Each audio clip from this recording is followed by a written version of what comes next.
In case you didn't already know, food waste can lead to a ton of different environmental crises. So many different studies are showing that food waste is one of the top 10, if not sometimes the top 5, leading causes of climate change. If food waste were its own country, it would be the 3rd largest contributor to greenhouse gas emissions. And even Project Drawdown says reducing food waste is one of the most impactful things we can do to reduce climate change. So that's my pitch to get you to start reducing your food waste right now, and this is my guide to how to do so in your own home.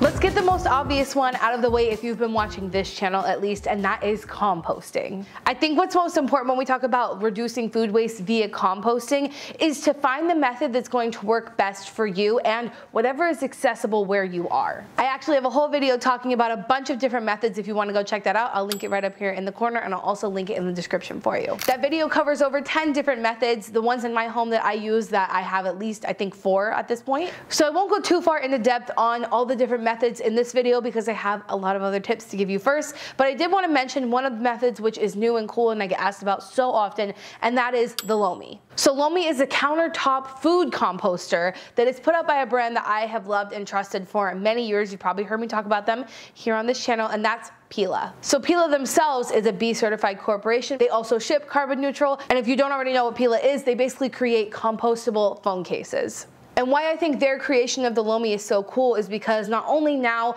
are you able to compost if you live in a small space and don't have access to other forms of composting, you can compost literally on your kitchen countertop. But I think it's cool that Pila made this because in addition to their take back program to recycle their compostable accessories, you can now have the Lomi and do that in your own home because the Lomi is able to process things like this. The Lomi has different cycles that can take as little as 6 hours and up to 20, and each different cycle will give you a different material. But all of which is safe to go back to the earth, which is the goal of reducing food waste, right? I do want to thank them for sponsoring this video because I think it's important to talk more about this option because it is accessible for people who don't have other options, but also for people who have different sort of neurodivergencies or disabilities. Personally, I recently gifted a Lomi to one of my friends for a housewarming gift because even though she had access to drop off compost, she was very honest with me and told me that because of those situations that I was just talking about, she would tell herself that she would take the compost to the drop-off and then inevitably wouldn't, and it was ending up in the landfill. So I gifted her a Lomi, and now it's super easy and convenient for her to actually prevent food from going to landfill and causing all of the environmental issues that inevitably we're going to talk about throughout this video today. So if you want to check it out for yourself, I'll link it at the top of the description, and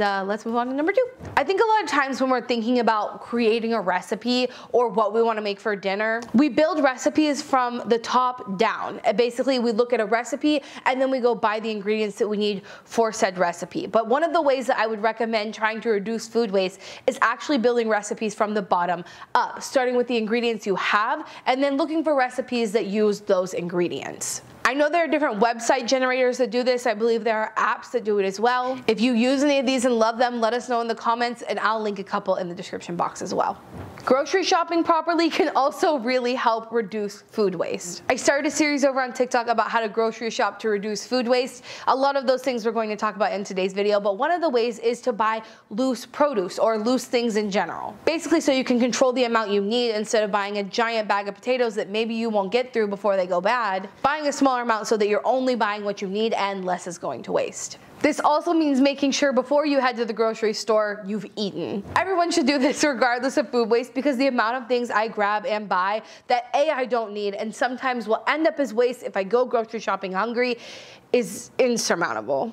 I don't even know if I use that word right, but you know what I mean. And on that same line of thought, avoid trendy impulse purchases, fancy healthy foods that are cool at the moment, and sales in general. Okay, I don't mean sales in general, like never buy anything on sale. But I mean that whole buy 2 get 3 free, or if you buy this thing, especially H-E-B does this and I know why they do it. But sometimes I feel like those buy this and get all of these things free end up those things going to waste. So the idea here is really to make a grocery list with these things in mind and to avoid buying things that may end up as waste because you're buying them at the grocery store without really thinking through them. And storing your your food properly is so important for avoiding food waste. Again, I started a whole guide for this over on TikTok with each individual fruit and vegetable and other things of how best to store them. But the most important thing to keep in mind overall is that fruits and vegetables release gases that speed up the ripening process. So keeping them separate as much as possible is going to be helpful. My little food cart over there where I'm able to store things on the second level, the third level, and the top level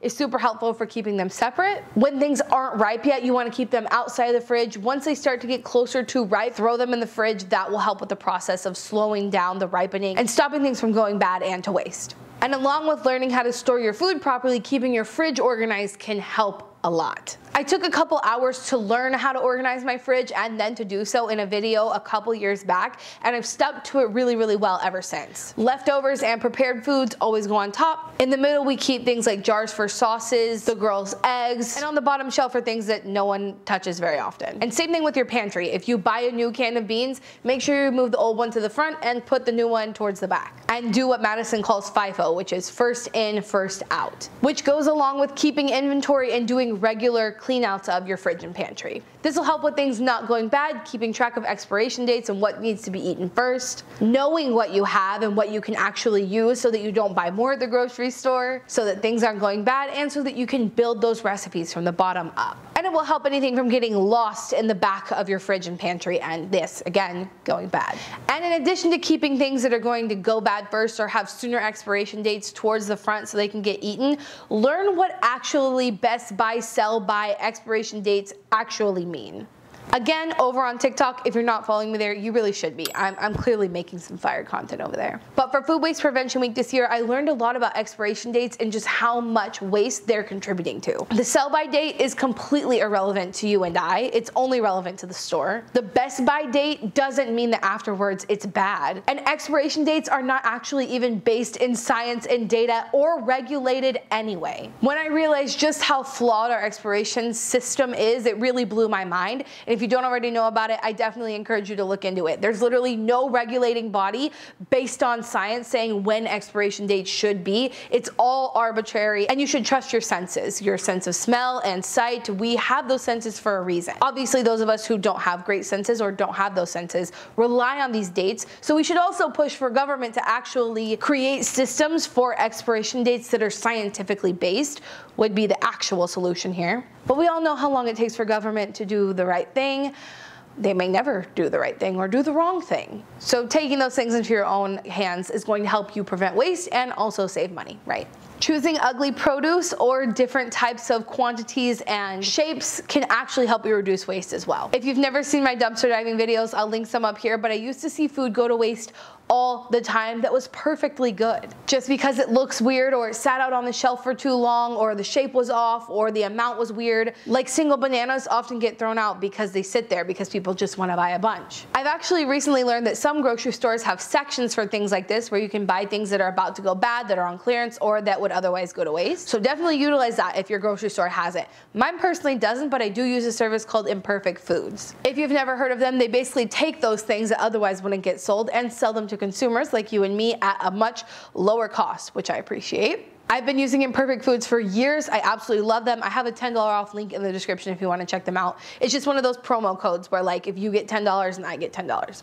Everybody wins. But obviously this is a great way to reduce waste, and what I really like about Imperfect Foods is each item that they have, they'll tell you what was wrong with it, if it was misshapen, if the coating was wrong, if it was surplus, all that sort of stuff. It's really cool. There's also another app you can use called Too Good To Go if it's in your area. This is most commonly used when restaurants have food left over at the end of the day and they sell it to you at, again, a really discounted rate. That way they don't have to waste this food. It's a really cool service. I highly recommend you try it. You can get some of your favorite restaurants on super discount and prevent food waste all at the same time. Use scraps that would normally go to waste in a meal or in a condiment or in any other way that you can. My friend Catherine, Going Zero Waste on Instagram, has a huge series of how to use food scraps in other recipes. One of the things that I definitely have tried is dyeing your clothes with avocado pits and skins. I personally don't eat avocado, but Madison loves them, so I saved them for a few weeks.